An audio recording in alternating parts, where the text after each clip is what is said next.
আজ থেকে ১৫০০ বছর আগে ওই আরব ভূমির দিকে তাকায়া দেখেন, এমন এক জাহেলিয়াতের যুগ ছিল যেই সময়ের মধ্যে নারীদেরকে মানুষ মনে করা হইতো না, নারীদেরকে মানুষ মনে করা হইতো না, পশু মনে করা হইতো, জানোয়ার মনে করা হইতো। এমন যুগ গেছে বা নারীদেরকে মনে করা হতো এরা অভিশপ্ত, এদের মধ্যে কোনো আত্মা নাই, রূহ নাই, এরা মানুষ নয়, বরং নারীদের সাথে অমানসিক ব্যবহার করা হতো। নারীদেরকে নারী মনে করা হইতো না। না কারো যদি কন্যা সন্তান হইতো মাটির নিচে জ্যান্ত কবর দিয়ে দেওয়া হতো। কারো যদি কন্যা সন্তান হইতো ওই সমাজের মধ্যে ওই মা বাবাকে সব থেকে ছোট বলে গণ্য করা হতো, অসম্মানী করা হতো। কোনো মা বাবার যদি কন্যা সন্তান হয় ওই সমাজের মধ্যে সব থেকে অবহেলিত বলে গণ্য করা হতো। আল্লাহ তাআলা ওই সময় আপনার আমার নবীকে দুনিয়ার জমিনে আলো বানায়া পাঠাইলেন। ওই জাহেলিয়াতের যুগটাকে আল্লাহ তাআলা কোরআনের মধ্যে ঘোষণা করেন, ওয়া মা আরসালনাকা ইল্লা রাহমাতাল লিল আলামিন। ও নবী আমার, আপনাকে দুনিয়ার জন্য রহমত বানাইয়া পাঠাইলাম। ওই আরব ভূমির মধ্যে জাহেলিয়াতের যুগ, যে যুগের মধ্যে নারীদেরকে নারী মনে করা হইতো না, নারীদের কোনো অধিকার ছিল না। কোনো মা বাবার যদি নারী সন্তান কন্যা সন্তান হইতো সমাজের সব থেকে অবহেলিত মা বাবা হইতো, তাদেরকে সম্মান দেওয়া হইতো না, তারা শরমে মাথা নিচু করে ফেলতো। আল্লাহ তাআলা ওই সময় আপনার আমার নবীকে পাঠাইলেন। আপনার আমার নবীর দ্বারা, ইসলামের দ্বারা আল্লাহ তাআলা ওই মদিনাকে আল্লাহ তাআলা এমন ভাবে পরিবর্তন করে দিয়েছেন, নারীদেরকে আল্লাহ তাআলা এমন সুন্দর মর্যাদা দান করছেন। দুনিয়ার জমিনে যত ধর্ম আছে, খ্রিস্টান ধর্মের মধ্যে যান, হিন্দু ধর্মের মধ্যে যান, যত ধর্ম আছে প্রত্যেকটা ধর্মের মধ্যে যান, কোন ধর্মের মধ্যে নারীদেরকে সম্মান দেওয়া হয় না, নারীদেরকে মানুষ মনে করা হয়তো না। এমনও ধর্ম আছে যেই ধর্মের মধ্যে যখন কোন নারী বিবাহ হয় আর ওই নারীর স্বামী যখন মারা যায়, ওই নারীটা যখন বিধবা হয়ে যায়, বিধবা নারী কি করবে? অভিশপ্ত নারী, তার কোনো দাম নাই। কি করা যায়? হিন্দু সম্প্রদায়ের মধ্যে এমন জাতি আছে ওই স্বামীর চিতার সাথে জীবিত বিবিটাকেও পুড়ে ফেলা হয়, মেরে ফেলা হয়। অথচ মদিনাওয়ালা নবীর মাধ্যমে আল্লাহ তাআলা ওই জাহেলিয়াতের যুগে নারীদেরকে এমন মর্যাদা দান করছে। 25 বছরের মুহাম্মদ 40 বছরের খাদিজাকে যখন বিবাহ করতে যাবে, এমন সময় আরবের কাফের বেঈমানেরা গানা কানাঘুষা করে, বলা বলি করে, মুহাম্মদ নিজেকে নবী দাবি করে, মুহাম্মদ নিজেকে আল্লাহর বন্ধু দাবি করে, মুহাম্মদ একটা আল্লাহর বন্ধু দাবি করে। আবার ওই মুহাম্মদ কেমনে 25 বছরের যুবক 40 বছরের একজন বিধবা মহিলাকে বিবাহ করে? আল্লাহ তাআলা নবীর মাধ্যমে জানায়া দেয়, এরে দুনিয়ার মানুষ একটু দিলের কানটা লাগায়া শোনো। আল্লাহ তাআলা 25 বছরের যুবক নবী 40 বছরের খাদিজাকে বিবাহ করার দ্বারা গোটা বিশ্বের নারীদের সম্মান বাড়ায়া দিয়েছেন। আল্লাহ তাআলা দুনিয়ার মানুষদেরকে নবীর মাধ্যমে জানায়া দেয় নারীদেরও সম্মান আছে। এমনকি শুধু সম্মান নয়, একটা বিধবা নারীরও সম্মান আছে। কি সম্মান? ইসলামের মাধ্যমে একজন নারী যখন বিধবা হয়ে যায় আর একজন পুরুষের সাথে বিবাহ, এটাও আল্লাহ তাআলা বৈধ করে দিয়েছেন। ঠিক কিনা বলেন? কথা বলেন ঠিক কিনা? ইসলামের মাধ্যমে, নবীর মাধ্যমে আল্লাহ নারীদের সম্মান কমাইছে না বাড়াইছে? জোরে বলেন, আওয়াজ দিয়ে বলেন, কমাইছে না বাড়াইছে? ওই যে পিছনের ভাইরা, আপনারা কি কথা বুঝতেছেন? হ্যাঁ, এদিকে কানেকশন আছে তো? তো বলেন, ইসলামের মাধ্যমে, নবীর মাধ্যমে আল্লাহ নারীদের সম্মান কমাইছে না বাড়াইছে? হিন্দু খ্রিস্টান যত ধর্ম আছে, চীন দেশে যান, চীনাদের মধ্যে, মারমাদের মধ্যে, আমেরিকায় যান, যেই দেশের মধ্যে যান, প্রত্যেকটা ধর্মের মধ্যে নারীদের কোনো অধিকার নাই, সম্পত্তির মধ্যে কোনো অধিকার নাই। এক কথায় নারীরা যখন বিবাহ হবে, এখনো এই সমাজের মধ্যে হিন্দু আছে না নাই? ডেকে আনেন, তাদেরকে বলেন আপনাদের মেয়েদের কি অধিকার আছে? এক কথাই বলবে মেয়েদের কোনো অধিকার নাই। বাবার বাড়ি থেকে একটা মেয়ে যখন বিবাহ হয়ে চলে যায়, এই বিবাহের মধ্যে যতটুকু খরচ করা হবে, যা কিছু দেওয়া হবে, অন্যান্য ধর্মের মেয়েদের এখানেই শেষ। পরবর্তীতে বাবা মারা যাওয়ার পরে বাবার কোনো সম্পত্তি, বাবার কোনো টাকা পয়সা, বাবার কোনো ফ্ল্যাট জমি জমার মধ্যে মেয়েদের কোনো ভাগ সম্পত্তি নাই। কেবলমাত্র শুধুমাত্র আল্লাহ তাআলা ইসলামের মাধ্যমে দুনিয়ার নারীদের সম্মান মর্যাদা শুধু বাড়াই নাই, বরং সম্পদ, এই বাবার সম্পদের মধ্যেও নারীদের ভাগ দিয়ে দিয়েছেন। ঠিক কিনা বলেন? যদিও আল্লাহ তাআলা বিধান দিয়েছেন, রাসূল আল্লাহ স্পষ্ট কোরআনে আল্লাহ বিধান দিয়েছেন যে পুরুষ যা পাবে তার অর্ধেক পাবে নারী বাবার সম্পত্তির মধ্যে। ঠিক কিনা? যদিও অর্ধেক দিছে, অর্ধেক পাওয়ার পরেও নারীরা পুরুষের থেকে জিতছে। ঠিক না ঠিক? কারণ নারীরা কয় দিকে ভাগ পায়? দুই দিকে পায়। স্বামীর দিক থেকেও পায়, বাবার দিক থেকেও পায়। আর পুরুষদের কোনো শ্বশুর বাড়ি যাওয়ার সিস্টেম আছে? নাই। পুরুষরা কয় জায়গা থেকে পায়? এক জায়গা থেকে পায়। আর নারীরা পায় দুই জায়গা থেকে। তাহলে বোঝা গেল ইসলাম অর্ধেক ক্ষমতা, অর্ধেক স্বার্থ, অর্ধেক সম্পত্তির ভাগ নারীদেরকে দিয়ে নারীর উপরে জুলুম করে নাই, বরং আল্লাহ তাআলা ইসলামের দ্বারা, নবীর দ্বারা পর্দার বিধান দিয়ে, সম্পত্তির অর্ধেক ক্ষমতার বিধান দিয়ে নারীদের উপরে ইহসান করছে। ঠিক কিনা বলেন? অন্যান্য ধর্মেতে এতটুকুও পাই না যতটুকু ইসলাম ধর্মে আল্লাহ দিয়েছেন। তাহলে বোঝা গেল একজন পুরুষের যেই ক্ষমতা আছে সেই ক্ষমতা একজন নারীর নাই। জন্মগতভাবেই একজন পুরুষকে যেই ক্ষমতা আল্লাহ দান করছেন তার অর্ধেক একজন নারীকে দান করছেন। ব্রেন একজন পুরুষকে আল্লাহ যেই পরিমাণ দান করছেন তার অর্ধেক আল্লাহ একজন নারীকে দান করছে। শক্তির দিক দিয়ে জন্মগতভাবে একজন পুরুষকে আল্লাহ যেই শক্তি দান করছে তার অর্ধেক শক্তি একজন নারীকে দান করছে। ঠিক কিনা বলেন? জন্মগতভাবে আল্লাহ তাআলা যেমন এটা একটা শিডিউল দিয়েছেন, বিধান দিয়েছেন। কেন? বলে নারী পুরুষ কখনো সমান হতে পারে না। তো বোঝা গেল ইসলাম নারীদেরকে অর্ধেক ভাগ, অর্ধেক সম্পত্তি, অর্ধেক অধিকার দিয়ে নারীদের উপরে অত্যাচার করে নাই, জুলুম করে নাই, বরং ইহসান করছে। নারীদের সম্মান মর্যাদা মানুষের কাছে, পুরুষের কাছে বাড়ায় দিয়েছেন। ঠিক কিনা বলে? এই নারীদের তো কোনো অস্তিত্বই ছিল না, নারীদেরকে মানুষ মনে করা হইতো না, তাদেরকে জীবিত মাটির নিচে পুঁতে দেওয়া হইতো। আজকে আল্লাহ তাআলা ইসলামের মাধ্যমে নারীদেরকে অর্ধেক ভাগ, অর্ধেক অধিকার আল্লাহ তাআলা দিয়ে দিয়েছেন। সুবহানাল্লাহ। তা বলেন, ইসলাম নারীদের উপরে ইহসান করছে নাকি জুলুম করছে? ইহসান করছে। ঠিক কিনা?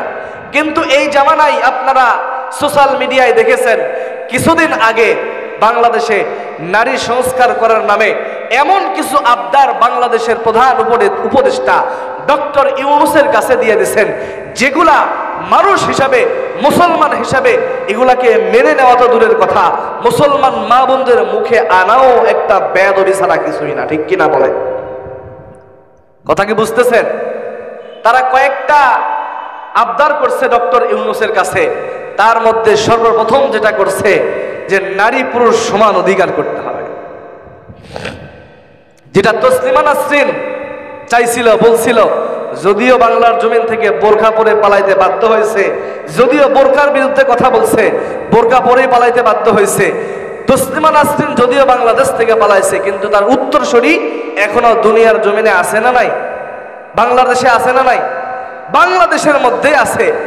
নারীরা সর্বপ্রথম যেই অধিকার চেয়েছেন, যেটা আবদার করেছেন, প্রথম নম্বরে যেটা হলো সেটা হলো যে নারী পুরুষ সমান অধিকার করতে হবে সব জায়গার মধ্যে। আচ্ছা বলেন, একজন পুরুষের যে ক্ষমতা, একজন পুরুষের যে সাধ্য, এটা কি একজন নারীর মধ্যে আছে? জোরে বলেন। যদি এটা নারীরা চায়, নারীদেরকে যে পুরুষকে যে পরিমাণ অধিকার দেওয়া হয়েছে, নারীদেরকেও সেই পরিমাণ অধিকার দিতে হবে, নারী পুরুষ সমান অধিকার দিতে হবে। তাহলে আমরা পুরুষরাও আন্দোলন করব, আমরা পুরুষরাও আবদার করব, তাহলে সব জায়গার মধ্যে নারী পুরুষ সমান অধিকার দিতে হবে। ঠিক কিনা? কথা বলেন। তাহলে সংসারের হাল এটা পুরুষের উপরে থাকবে কেন? দুটা সমান সমান করে নিতে হবে। কথা বলেন। উন্নতি যদি করতে হয়, ইনকাম রোজগার যদি করতে হয়, পুরুষরা কেন করবে? নারীরা ঘরে বসে থাকবে কেন? নারীদেরকেও সমান সমান আয় করতে হবে, রোজগার করতে হবে। ঠিক কিনা বলেন? কথা কি বুঝতেছেন? সমান রোজগার করতে হবে। একটা ছেলে সন্তান যদি মেয়ের পেটের মধ্যে নাই, দ্বিতীয় সন্তান ছেলের পেটের মধ্যে নিতে হবে। এটা কি সম্ভব? জোরে বলেন। ছেলেদের পেটে সম্ভব? নারী পুরুষ সমান অধিকার, ছেলেরা যদি 4টা বিয়ে করতে পারে, মেয়েরা 4টা বিয়ে করতে পারবে না কেন? এমন একটা আবদার আছে না নাই?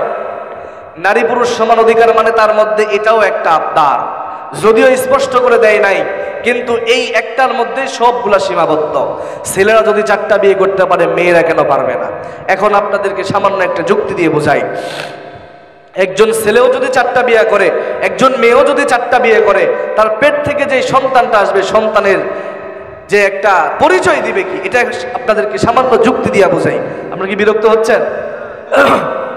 একজন ছেলে 4টা বিয়ে করলো, যদি তার সামর্থ্য থাকে 4টা বউকে সমান অধিকার দিয়ে, 4টা বউকে সমান সম্পত্তি দিয়ে তাদেরকে লালন পালন করার মতো, চালানোর মতন সামর্থ্য থাকে, একটা ছেলে 4টা বিয়ে করতে পারবে। এটা ইসলামে বৈধ না হারাম? বৈধ না হারাম? একটা ছেলে 4টা বিয়ে করলো, একটা ফ্ল্যাটের মধ্যে 4টা নারীকে রাখলো, 4টা রুমের মধ্যে রেখে দিল, 4টা নারীর কাছে 4বার গেল, 4 জনের সাথে 4বার মেলামেশা করলো, 4বার সহবাস করলো। এই সহবাসের দ্বারা 4টা নারীর গর্ভের মধ্যেই বাচ্চা চলে আসলো। এই বাচ্চাগুলা দুনিয়াতে আসলো, একটু বড় হইতেছে। এবার আসেন, এই 4টা নারীর মধ্যে প্রথম স্ত্রীর কাছে গিয়া বলেন যে তোমার সন্তানের বাবাকে। ওই নারীটা, প্রথম বিবিটা এক কথায় উত্তর দিয়ে দিবে, আমার সন্তানের বাবা অমুক, আমার স্বামী সেই হলো আমার সন্তানের বাবা। ঠিক কিনা? দ্বিতীয় স্বামীর কাছে যাবেন, একই কথাই বলবে, আমার সন্তানের বাবা অমুক, আমার সন্তানের পরিচয় হলো সেই বাবা।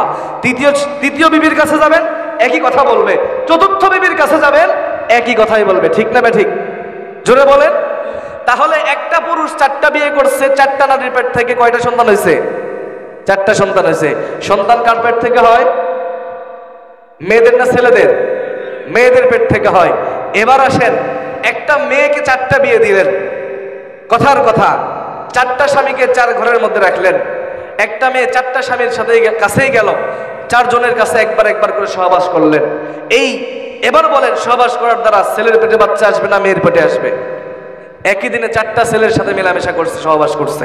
এবার বলেন, বাচ্চা কিন্তু আসবে একটা। ঠিক কিনা বলেন? 2টাও আসতে পারে, কিন্তু বেশিরভাগ আসে 99% হলো একটা। ঠিক কিনা? আচ্ছা বলেন, 4টা পুরুষের সাথে মেলামেশা করার দ্বারা একটা নারীর পেটে একটাই বাচ্চা আসলো। এই বাচ্চাটা যখন দুনিয়ার জমিনে আসলো, যখন তাকে জিজ্ঞেস করা হবে যে তোমার গর্ভের মধ্যে যে সন্তান হয়েছে, এই সন্তানের পরিচয় কি, এই সন্তানের বাবার পরিচয় দাও, বলেন এই মেয়েরা কি দিতে পারবে? জোরে বলেন। তাহলে এই সন্তানটা কি হবে? জারজ সন্তান। ঠিক কিনা? জারজ সন্তান দেওয়া ইসলামে বৈধ না হারাম? জোরে বলেন। জারজ সন্তান জন্ম দেওয়া যেমন ইসলামে জায়েজ নাই, বৈধ নাই, কখনো সম্ভব নয়, ঠিক তেমনি ভাবে একজন পুরুষ 4টা বিয়ে করতে পারবে, নারী 4টা বিয়ে করতে পারবে না। এটাই বাস্তব। ঠিক কিনা বলেন? সব কাজের মধ্যে পুরুষকে আল্লাহ তাআলা যেমন ক্ষমতা দিয়েছেন, নারীদেরকে তার অর্ধেক দিয়েছেন। ইসলামের বিধান এটাই আপনাকে মানতে হবে। যদি বলেন সমান অধিকার চাই, তাহলে প্রত্যেকটা ক্ষেত্রে সমান অধিকার মানতে হবে। ঠিক কিনা বলেন? কথা বলেন, ঠিক না ঠিক? তাহলে বোঝা গেল যে ইসলাম নারীদের উপরে ইহসান করছে, দয়া করছে, তাদের উপরে জুলুম করে নাই। ঠিক কিনা বলেন? অন্য ধর্মের মধ্যে নারীদের তো নামই নাই, নারীদেরকে সম্মান তো দূরের কথা, কোনো অধিকার দেওয়া হয় না, কিচ্ছু দেওয়া হয় না। একমাত্র ইসলাম দিয়েছে। বিশ্বের জমিনে যত ধর্ম আছে, যত বর্ম আছে, যা কিছু আছে, কোন ধর্ম নারীদেরকে সম্মান দেয় নাই, কোন ধর্ম নারীদেরকে ইজ্জত দেন নাই। একমাত্র ইসলাম নারীদেরকে সম্মান দিয়েছেন, ইজ্জত দিয়েছেন। ঠিক কিনা বলে? প্রত্যেকটা ক্ষেত্রে নারীদের সম্মান, ইজ্জত। মা হিসাবে একজন নারীর সম্মান আলাদা, বোন হিসাবে একজন নারীর সম্মান আলাদা, বিবি হিসাবে একজন নারীর সম্মান আলাদা, দাদি হিসাবে একজন নারীর সম্মান আলাদা। বোঝা গেল ইসলাম যে পরিমাণ সম্মান নারীদেরকে দিয়েছেন, এই পরিমাণ সম্মান ইসলাম ব্যতীত, আল্লাহ নবীর মাধ্যমে ইসলাম ব্যতীত দুনিয়ার কোনো ধর্ম দিতে পারে নাই। ঠিক না ঠিক? তাহলে নারী পুরুষ সমান অধিকার চলবে না। আফসোসের সাথে বলতে হয়, যে নারীদের কোনো অস্তিত্ব ছিল না, যে নারীদেরকে মানুষ মনে করা হইতো না, ইসলাম সেই নারীদেরকে অস্তিত্ব দিয়েছেন, সম্মান দিয়েছেন, মর্যাদা দিয়েছেন, তাদের সম্পত্তির ভাগ দিয়েছেন, সব জায়গার মধ্যে নারীদেরকে অধিকার দিয়েছেন, তাদেরকে থাকার মতন ঠাঁই দিয়েছেন, জায়গা দিয়েছেন। আজকে সেই নারীরাই দুধ কলা খেলে কালসাপ মানুষ করার মতো হয়েছে। ঠিক কিনা বলেন? আজকে সেই নারীরাই আবদার করতেছেন নারী পুরুষ সমান অধিকার দিতে হবে, এরপরে বহু বিবাহ বন্ধ করতে হবে, বাল্য বিবাহ বন্ধ করতে হবে। তারা চাই আমরা তো ভালো নাই, তোমাদেরকেও ভালো থাকতে দিব না। ঠিক কিনা বলেন? আছে না নাই? এই জন্য এই যে গত 3 তারিখ হেফাজতে ইসলামের পক্ষ থেকে চূড়ান্ত একটা সমাবেশ ডাকা হয়েছিল, আপনারা দেখেছেন। শুধু হেফাজতে ইসলাম নয়, প্রত্যেকটা মুসলমানদের দায়িত্ব এই নাস্তিক মার্কা আবদার থেকে এই বিশ্বের মুসলমানদেরকে, বাংলাদেশের নারীদেরকে হেফাজত করা, ঠিক কিনা বলেন? এজন্য আমরা প্রতিবাদ জানাবো সব জায়গা থেকে, নারীরা যেন এই আবদার তাদেরকে ফিরায় নাই, এবং প্রধান উপদেষ্টা ডক্টর ইউনূস যেন তাদেরকে যে স্বীকৃতি দিয়েছেন, যৌন কর্মীকে একটা শ্রমিক হিসেবে তাদেরকে সার্টিফিকেট দিতে হবে। নাউজুবিল্লাহ বলেন। পতিতাকেও নাকি সার্টিফিকেট দিতে হবে। এটা যখন ওলামায়ে কেরাম বলছে, একজন বিশ্ববিদ্যালয়ের নারী শাহবাগী আবার আলেম ওলামাদেরকে হারামজাদা বলে গালি দিয়েছে। নাউজুবিল্লাহ বলেন। যারা আলেম ওলামাকে গালি দেয় বুঝবেন তাদের গোড়ার মধ্যে ঝামেলা আছে, ঠিক কিনা ভাই? ঠিক, জোরে বলেন, জোরে বলেন। স্পষ্ট আল্লাহর কোরআনের বিধান। যারা নবীকে গালি দেয়, যারা আল্লাহ রসুলকে গালি দেয়, তারা জারজ, তাদের জন্মের মধ্যে ঝামেলা, তারা এক বাপের সন্তান হতে পারে না। ঠিক তেমনি ভাবে নবীর ওয়ারিস ওলামাই কেরামদেরকে যারা গালি দেয় তাদের জন্মের মধ্যেও ঝামেলা আছে, ঠিক কিনা বলেন? একজন ভালো মানুষ, ভালো নারী কখনো ওলামাই কেরামকে গালি দিতে পারে না। আল্লাহ পাক রব্বুল আলামিন আপনার আমার মা বোনদেরকে এসব ফিতনার থেকে হেফাজত করুক, জোরে বলে আমিন। তাহলে বলেন, আপনার আমার নবী নারীদের জন্য রহমত কিনা? জোরে বলেন। এই জন্য আল্লাহ তাআলা বলেন, ওয়ামা আরসালনাকা ইল্লা রাহমাতাল লিল আলামিন। হে নবী আমার, আপনাকে দুনিয়ার জমিনে রহমত হিসেবে পাঠাইলাম। কেমন রহমত হিসেবে পাঠাইলেন? আসমানের জন্য রহমত, জমিনের জন্য রহমত, গাছপালার জন্য রহমত, পশু পাখির জন্য রহমত, সমস্ত কুল কায়নাতের জন্য রহমত, এমনকি গর্তের পিপিলিকার জন্য আপনার আমার নবী হলেন রহমত। হায়াতুল হাইওয়ান নামক কিতাবের মধ্যে পাওয়া যায়, গর্তের মধ্যে একটা পিপিলিকা আল্লাহর দরবারে দোয়া করে, ও দয়ার মালিক, আমি আপনার মদিনাওয়ালা নবীর জন্য বড় পাগল, আপনি আমারে মদিনা দেখার ব্যবস্থা করিয়া দেন, আপনি আমারে ওই বাইতুল্লাহ দেখার ব্যবস্থা করিয়া দেন।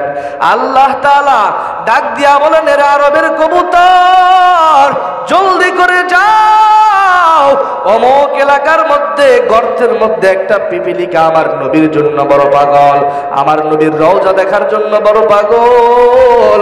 পিপিলিকাটারে পায়ের সাথে বাঁধাইয়া তুমি কবুতর আমার নবীর রওজা দেখাইয়া, মদিনা দেখাইয়া, আবার তারে ওই জায়গার মধ্যে পৌঁছায়া দাও। ইমামুল আউয়ালিন আল আখিরিন বহর সদকা রহমাতাল লিল আলামিন, সদহ জুদাস রহমাতাল লিল আলামিন, মসজিদে উশুদ হামারো হে জমিন। উম্মতে মুহাম্মাদি দামি হওয়ার পিছনে কয়টা কারণ? 5টা কারণ। 1 নম্বরে সাইয়্যিদুল আম্বিয়া, সমস্ত নবীদের নবী মুহাম্মদুর রাসূলুল্লাহ সাল্লাল্লাহু আলাইহি ওয়াসাল্লামের উম্মত হওয়ার কারণে। 2 নম্বর উম্মতে মুহাম্মদে দামি হওয়ার পিছনে যে জিনিসের অবদান। 2 নম্বরে হলো সাইয়্যিদুল কুতুব, সমস্ত কিতাবের চাইতে পবিত্র কিতাব, সমস্ত কিতাবের চাইতে শ্রেষ্ঠ কিতাব, যত বিধান আছে সমস্ত বিধানের চাইতে সত্য বিধান হলো আল্লাহ তাআলার কোরআন। এই কোরআন যেরকম দামি, উম্মতে মুহাম্মাদিও তেমন দামি। কোরআন যেমন দামি, উম্মতে মুহাম্মাদিও তেমন দামি, ঠিক কিনা বলেন? আল্লাহর কোরআন বড় দামি। আল্লাহর কোরআন কেমন দামি? দুনিয়ার জমিনে গাছ কাটা হয়, গাছ কেটে কাঠ, তক্তা বানানো হয়, খাট বানানো হয়, টেবিল বানানো হয়, চেয়ার বানানো হয়। খাটের দাম নাই, পাড়াইয়া পাড়াইয়া নষ্ট করে ফেলায়।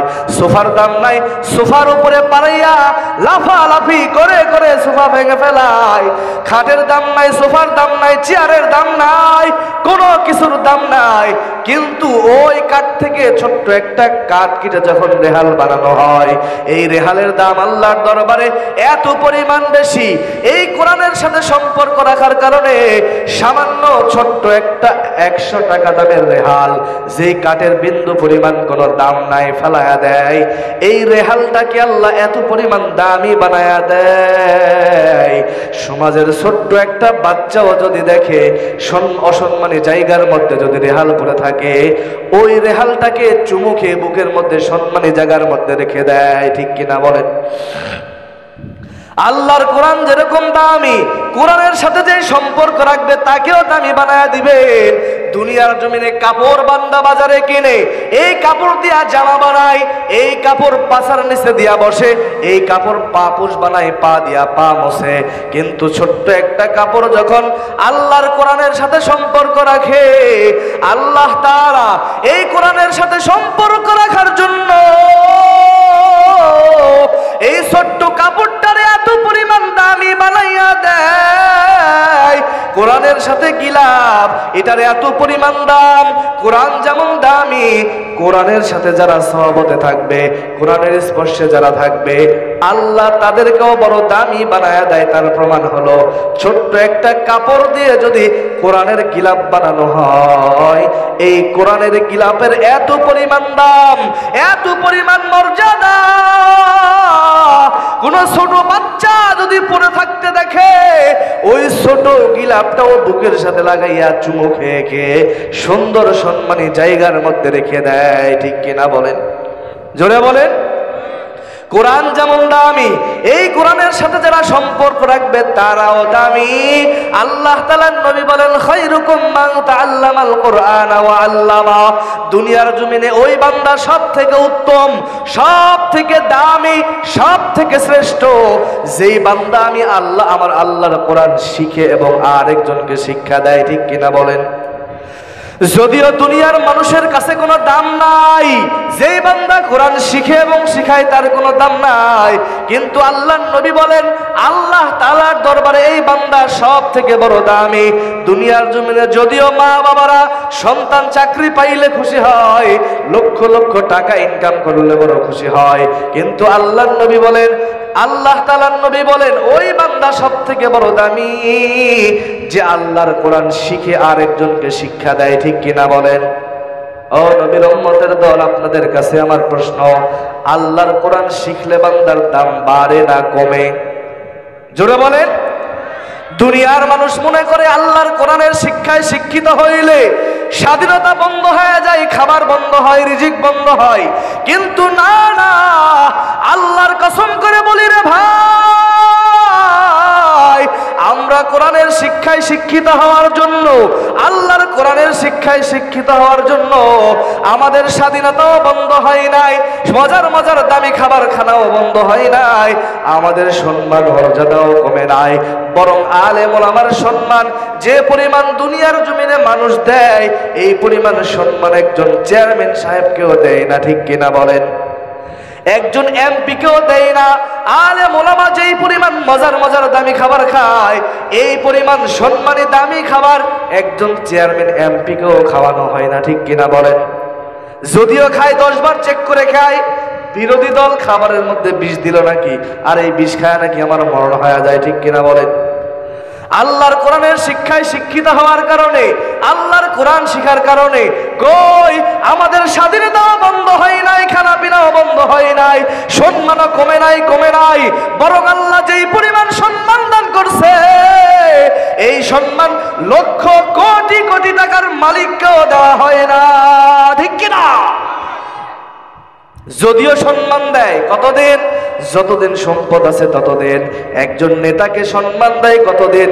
বলে যতদিন ক্ষমতা আছে ততদিন। খুব বেশি হইলে বৈধ পন্থায় 5 বছর, জোর করে হইলে 17 বছর। 17 বছর পর এমন অবস্থা করবে জনগণ নিজে পদ থেকে নামায় দিবে। ঠিক কিনা বলেন? ঠিক না ভাই? ঠিক। আর আল্লাহর কোরআনের যারা শিক্ষায় শিক্ষিত হবে, দুনিয়ার বাতিলরা এদের সম্মান দাবাইতে চাইবে, জেলের মধ্যে বন্দী করতে চাইবে, তাদেরকে ফাঁসির কাষ্ঠের মধ্যে জ্বালানোর চেষ্টা করবে, তাদেরকে দুনিয়ার জমিনে ক্রস ফায়ারের ভয় দেখাবে, ফাঁসির ভয় দেখাবে। কিন্তু আল্লাহর কোরআনের সাথে থাকার কারণে যত দিন যাবে কোরআনওয়ালাদের সম্মান বাড়বে, মর্যাদা বাড়বে, ইজ্জত বাড়বে। আর যারা কোরআনের সাথে বিরোধিতা করবে, কোরআনওয়ালাদের সাথে খারাপ ব্যবহার করবে, তাদের উপরে নির্যাতন করবে, জুলুম করবে, দিন যাবে তত তাদের সম্মান কমবে, ঠিক কিনা? এই জন্য কোরআন আল্লাহর সাথে থাকা দরকার আছে না নাই? আমরা কোরআনকে মহব্বত করি, যারা কোরআন পড়ে পড়াই কোরআনের সাথে সম্পর্ক রাখে তাদেরকেও মহব্বত করি, ঠিক কিনা বলে? এই জন্য যে সমাজের মধ্যে একটা কথা বুঝে রাখবেন, যে সমাজের মধ্যে কোরআনওয়ালার দাম নাই, আলেম ওলামার দাম নাই, টুপিওয়ালার দাম নাই, ওই সমাজের মধ্যে আল্লাহর রহমত নাই, বরকত নাই, ঠিক কিনা বলেন? এই জন্য আল্লাহর ওলি আশরাফ আলী থানভী রহমাতুল্লাহি আলাইহি সুন্দর একটা ঘটনা লেখছে তার কিতাবের মধ্যে। তিনি বুঝাইতে গিয়া বলেন, যে সমাজের মধ্যে শিক্ষিত আর মূর্খের মধ্যে কোনো পার্থক্য ভেদাভেদ নাই, যে সমাজের মধ্যে কম দামি আর বেশি দামের মধ্যে পার্থক্য ভেদাভেদ নাই, যে সমাজের মধ্যে আলেম আর আওয়ামের মধ্যে কোনো পার্থক্য ভেদাভেদ নাই, ওই সমাজের মধ্যে কোনোদিন রহমত বরকত থাকে না, ওই সমাজের মধ্যে কোনোদিন আল্লাহর বরকত থাকে না, ন্যায় বিচারও থাকে না, ঠিক কিনা বলেন? কথা বলেন। দুনিয়ার জমিনে নয়, এই বাংলার জমিনে যেই দিন থেকে ক্ষমতার চেয়ারে শিক্ষিত ব্যক্তিদেরকে নামানো হয়েছে, অশিক্ষিতদেরকে বসানো হয়েছে, আলেম ওলামাদেরকে নামানো হয়েছে, আওয়ামদেরকে ওঠানো হয়েছে, সেই দিন থেকে অন্যায় অবিচার শুরু হয়েছে, ঠিক কিনা বলে? তো আশরাফ আলী থানভী রহমাতুল্লাহি আলাইহি ছোট্ট একটা উদাহরণ দিতেছেন। আল্লাহর ওলি একদিন খাদেমকে নিয়ে গেছেন সফরে, যাইতে যাইতে যাইতে দেখে যে এক দেশের মধ্যে ঘিয়ের দাম আর তেলের দাম সমান। এটা কি সম্ভব? সব সময় আমরা জানি ঘিয়ের দাম বেশি, তেলের দাম কম, ঠিক কিনা? তো এক এলাকায় গেছে, যাওয়ার পরে দেখে তেলের দাম কম, তেলের দাম বেশি, ঘিয়ের দাম কম। তো তখন মুরিদ বলতেছে, পীর সাহেবকে বলতেছে যে এই দেশের মধ্যে হুজুর আমি এই দেশ থেকে আর যাব না, এই দেশের মধ্যে ঘিয়ের দাম কম, তেলের দাম বেশি, এই জন্য এই দেশে বেশি বেশি ঘি খামো আর মোটা হয়ে যাবো, আপনার চলে যান। তো পীর সাহেব তখন বলতেছেন যে না না, যে দেশের মধ্যে কম দামি আর বেশি দামের মধ্যে পার্থক্য ভেদাভেদ নাই, ওই দেশের মধ্যে কখনো ইনসাফ থাকতে পারে না, ন্যায় বিচার থাকতে পারে না, আল্লাহর রহমত থাকতে পারে না। তো মুরিদ তখন মানতেছে না, না হুজুর আপনি যান, আমি এখান থেকে যাব না। তো পীর সাহেব অনেক বুঝাইলো, বোঝানোর পরে বোঝে না, তখন মুরিদকে রেখে পীর চলে গেছে। তো কম দামের ঘি খেয়ে খেয়ে এখন মুরিদ মোটা হইতেছে। কিছুদিন পরে লাগছে এক প্যাস। তো দুই চোর গেছে এক মালিকের বাড়িতে চুরি করতে। তো চুরি করতে গেছে, যাওয়ার পরে দেখে যে পাশে ওয়ালটা নরমাল দুর্বল, এক চোর পাশে ভেঙে পড়ে এক চোর মারা গেছে। তার এক চোর আছে, এই গেছে আদালতে মামলা দেওয়ার জন্য। যাওয়ার পরে বলতেছে, মহামান্য আদালত, আমরা দুই চোর গেছি এক মালিকের বাড়িতে চুরি করার জন্য, ওই মালিক বাড়িওয়ালা তার ওয়ালটাকে পাশিটাকে দুর্বল করে বানাইছে, ওই পাশে ভেঙে পড়ে আমার এক ভাই চোর মারা গেছে। বিচার করেন, তাড়াতাড়ি ওই বাড়িওয়ালাকে রাখেন, তাকে ফাঁসি দেয়া দেন। কেমন বোকরা আদালত দেখেন। মহামান্য আদালত ডাকতেছে, এই বাড়িওয়ালা এদিকে আগাই আয়, ফাঁসি এত নরমাল বানাইলি কেন? তোকে এবার ফাঁসি দেওয়া হবে। তোর নরমাল ফাঁসি পরে এক চোর মারা গেল, এটা তোর অপরাধ, তোর এবার ফাঁসি দেওয়া হবে। এবার বাড়িওয়ালা কয়ে, মহামান্য আদালত আমার কোনো দোষ নাই, কার দোষ? বাড়িওয়ালা ডেকে ডেকে বলে যে মিস্ত্রি এই ফাঁসিটা বানাইছে, এই মিস্ত্রির দোষ, মিস্ত্রি নরমাল করে বানাইছে। এবার মহামান্য আদালত বলতেছে, ডাক ওই মিস্ত্রির ডাক। তো মিস্ত্রি বলতেছে, ও মহামান্য আদালত, আমি মিস্ত্রির কোনো দোষ নাই, জোগাড়ের দোষ। জোগাড়ি কি করছে? বলে সিমেন্ট বালুর মধ্যে ঠিক মতো মিশাই না, এই জন্য নরমাল হয়েছে। এবার মহামান্য আদালত ডাকে, যা তুই বেকসুর খালাস, ওই জোগাড়িরে ডাক। জোগাড়িকে ডাকা হলো। এবার জোগাড়িকে বলে যে তুই নরমাল করলি কেন? তুই ফাঁসির রাষ্ট্রের মধ্যে দাঁড়া, তোকে ফাঁসি দেওয়া হবে। এবার জোগাড়ি বলতেছে, মহামান্য আদালত এখানে আমার কোনো দোষ নাই। বলে কার দোষ? বলে হাতিওয়ালার দোষ। হাতিওয়ালা কি করলো? বলে আমি যখন সিমেন্ট আর বালু মিশ্রণ করতেছিলাম, এমন সময় পাশ দিয়ে একটা হাতিওয়ালা যাইতেছে, আর হাতি জোরে একটা চিৎকার দিয়ে লাফ দিয়ে উঠছে। ওই হাতিকে দেখে আমি বড় ভয় পাইয়া গেছি, এই জন্য সিমেন্ট বালু মিশাইতে গিয়া কম বেশি হয়ে গেছে। বলে যা তুই বেকসুর খালাস, ওই হাতিওয়ালাকে ডাক। হাতিওয়ালাকে ডাকা হলো। এ হাতিওয়ালা আয়, তোর হাতির জন্য জোগাড়ি ভুল করছে, আর পাশে নরমাল করে এক চোর মারা গেছে, আয় তোরে ফাঁসি দিয়া দেবো। হাতিওয়ালা এবার এসে বলে, মহামান্য আদালত আমার কোনো দোষ নাই, কার দোষ? বলে ওই পাশ দিয়ে একটা অলংকারওয়ালা মহিলা যাইতেছিল, তার শরীরের মধ্যে স্বর্ণের অলংকার, অলংকারের মধ্যে ঝনঝন করে আওয়াজ, ওই আওয়াজে আমার হাতি ভয় পেয়ে গেছে, এই জন্য আমার হাতি লাফ দিয়া উঠছে। আমার হাতির আওয়াজ পায়া জোগাড়ি ভয় পেয়ে গেছে। এবার মহামান্য আদালত বলে, যা ওই অলংকারওয়ালা মহিলাকে ডাক। হাতিওয়ালা বেকসুর খালাস, অলংকারওয়ালা মহিলাকে ডাকা হলো। এবার মহামান্য আদালত ডেকে ডেকে বলে, এই অলংকারওয়ালা মহিলা, তোমার অলংকারের মধ্যে ঝনঝনি লাগাইছো কেন? তোমার ঝনঝন আওয়াজে হাতি ভয় পেয়ে গেছে, আর এই হাতির জন্য জোগাড়ি ভয় পাইছে। এবার তোমারে ফাঁসি দেওয়া হবে। এবার মহিলাও ডাক দিয়া বলে, ও মহামান্য আদালত, আমার কোনো দোষ নাই। মহামান্য আদালত বলে, কার দোষ? বলে স্বর্ণকারের দোষ, যে স্বর্ণকার বানাইছে অলংকার তার দোষ। এবার মহামান্য আদালত বলে, ডাক স্বর্ণকারকে ডাক। স্বর্ণকারকে ডাকা হলো। মহিলাকে ডেকে বলবে, খেসুর খালাস তুমি যাও। এবার মহামান্য আদালত ডেকে ডেকে বলে, এই স্বর্ণকার, অলংকারের মধ্যে ঝনঝনি লাগাইছো কেন? তোমার এই ঝনঝনের কারণে হাতি ভয় পাইছে। এই হাতির জন্য এই জোগাড়ি ইট বালুর মধ্যে কম করছে, আর এই ইট বালির মশলা দিয়া ইট ওয়াল বানাইছে, পাশে বানাইছে, দুর্বল হয়ে গেছে, আর এই পাশে ভেঙে পড়ে এক চোর মারা গেছে, তোরে ফাঁসি দেওয়া হবে। এবার স্বর্ণকার কোনো কথা বলে না, চুপ করে আছে। মহামান্য আদালত বলে, জল্লাদ করে যায়, এটাতে ফাঁসি দেয়া দে। ফাঁসি যখন দিতে গেছে, এখানেও লাগছে এক প্যাচ। ফাঁসি যে তার এই যে স্বর্ণকারের গলার মধ্যে দিবে, যাওয়ার পরে দেখে যে ফাঁসির দড়ির এই যে ফাঁস আর স্বর্ণকারের গলার সাথে মিলে না। জাল্লাদ এবার ডাক দিয়া বলে, মহামান্য আদালত, এই স্বর্ণকারকে ফাঁসি দেওয়া যাবে না। বলে কেন? বলে এখানেও প্যাচ লাগছে। কি প্যাচ লাগছে? বলে রশির ফাঁসের সাথে স্বর্ণকারের গলা মিলে না, কি করা যায়? এবার মহামান্য আদালত ডেকে বলে, যা, ইনসাফের কোনো বিচার নাই। কার গলার সাথে ফাঁসির এই দড়ি মিলে তাকে আর তাকে ফাঁসি দিয়া দে।